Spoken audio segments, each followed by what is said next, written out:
Weila, ciao a tutti! Oggi parliamo del Gran Premio d'Austria che si disputa sul Red Bull Ring, un circuito permanente situato in Styria, un land del sud-est dell'Austria, più precisamente nella città di Spielberg bei Knittelfeld. Si svolge dal 1963, ma la prima gara valida per il campionato arriverà nel 1970. Il tracciato attuale è stato costruito nel 1969 allo scopo di disputare le competizioni che fino ad allora si svolgevano nel vicino aerodromo militare di Zeltweg. Questo al fine di fornire una struttura più adatta allo scopo. La pole nel 2022 è stata fatta da Max Verstappen, ma sarà poi Charles Leclerc a vincere la gara. Parliamo un po' del circuito, che è situato tra le Alpi ad un'altezza di 660 metri. È abbastanza tortuoso e da carico aerodinamico medio-alto. Il carico aerodinamico sarebbe medio in realtà, però i team dotati di power unit molto potenti lo aumentano di modo da compensare l'aria rarefatta del circuito, che oltretutto molto stop and go mette a dura prova l'impianto frenante a causa delle tre forti staccate, il motore che, vista l'aria rarefatta, fatica a raffreddarsi, il turbo perché per compensare la perdita di potenza dovuta dall'altitudine la pressione di quest'ultimo viene aumentata. Pensate che a queste altitudini un motore aspirato perderebbe tra il 6 e l'8% della sua potenza. Inoltre mette a dura prova anche gli pneumatici, in modo particolare l'anteriore sinistra e la posteriore destra, nonostante l'asfalto tra l'altro sia poco abrasivo. Grazie a questo è molto probabile una strategia con un pit stop singolo, ma chiaramente stando attenti a queste due coperture che si consumano di più delle altre. Il circuito ha tre rettilinei DRS consecutivi, col primo che parte nel rettilineo precedente all'ultima curva. Un giro è lungo 4,318 km, questo ci porta a capire che servono 71 giri per raggiungere i 305 km e quindi completare un Gran Premio. Saltate ora a bordo di una monoposto con me per fare un giro del tracciato. Ci spostiamo più a sinistra possibile sul rettilineo principale andando oltre il cordolo esterno, stacchiamo fortissimo e lasciamo scorrere la vettura verso l'esterno. Poi torniamo sul gas con cautela per gestire l'enorme potenza del motore. Ora tutto giù come voler sfondare il pedale dell'acceleratore, staccatona dopo i 100 metri e dentro in curva 3 per poi lottare di nuovo con la vettura che tenterà di scaraventarci prima all'esterno e poi all'interno. Ora la terza staccata dura, dall'ottava alla terza in discesa.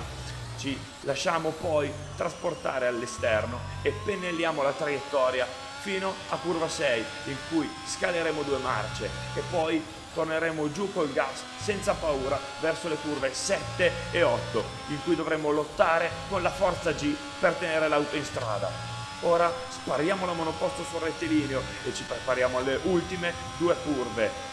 Di nuovo via due marce per poi lanciare la vettura dentro, mangiamo tutto il cordolo esterno, subito dentro alla 10 poi per fare urlare il motore fino a tagliare il traguardo. I punti principali di sorpasso sono rappresentati dalle curve 3 e 4, due delle frenate più importanti, dopo due dei tre rettilinei DRS.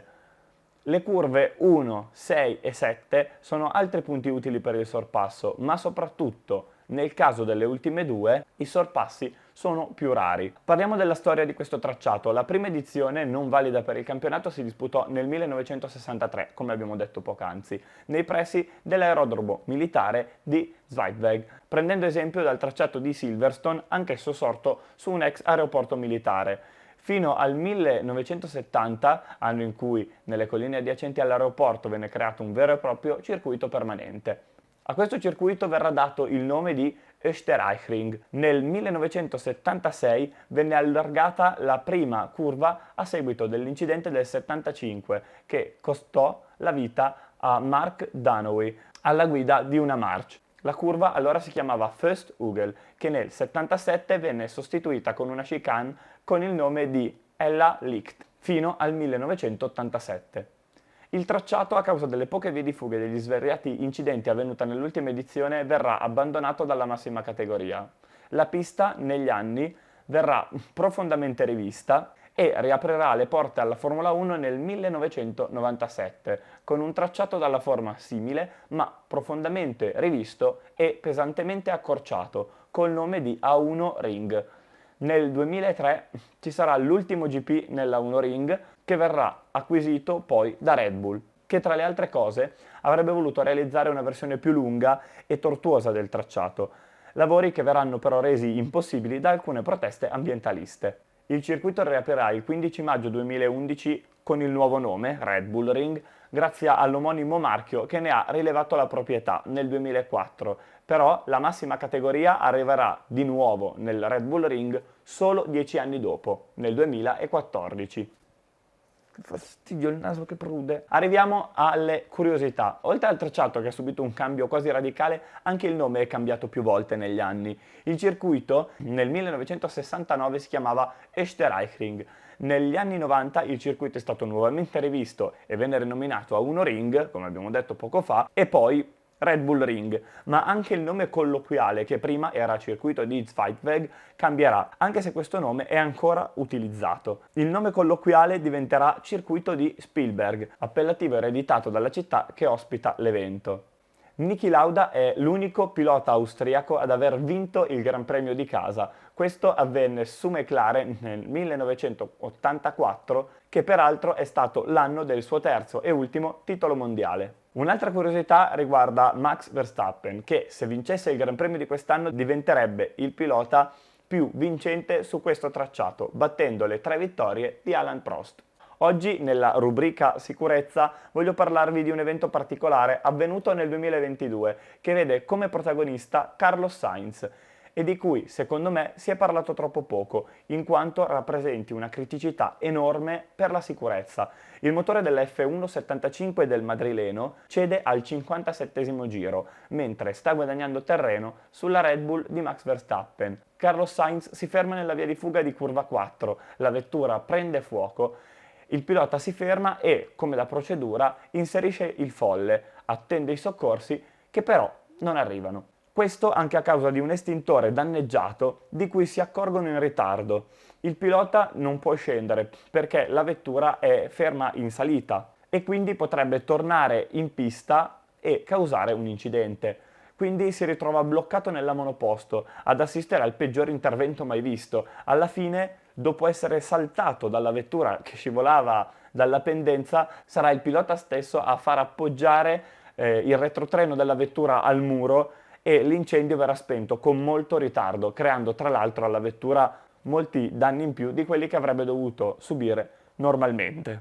Personalmente credo che andrebbero presi dei provvedimenti per rendere queste situazioni più sicure. Se un pilota deve lasciare la sua vettura in salita, deve essere sicuro che la vettura possa rimanere ferma, perché in caso contrario si rischia di trovarsi in questa situazione in cui il pilota non può abbandonare la vettura, che in quel momento è in una situazione di pericolo. Al di là di questo, le ampie vie di fuga in realtà rendono il Red Bull Ring un tracciato piuttosto sicuro. Certo che anche gli addetti della sicurezza dovrebbero metterci la loro parte ed essere decisamente più preparati.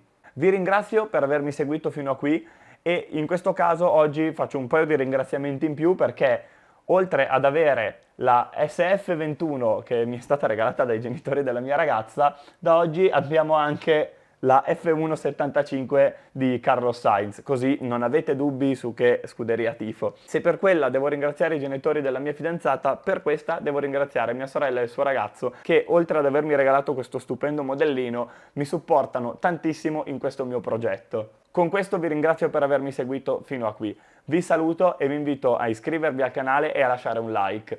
Ciao a tutti!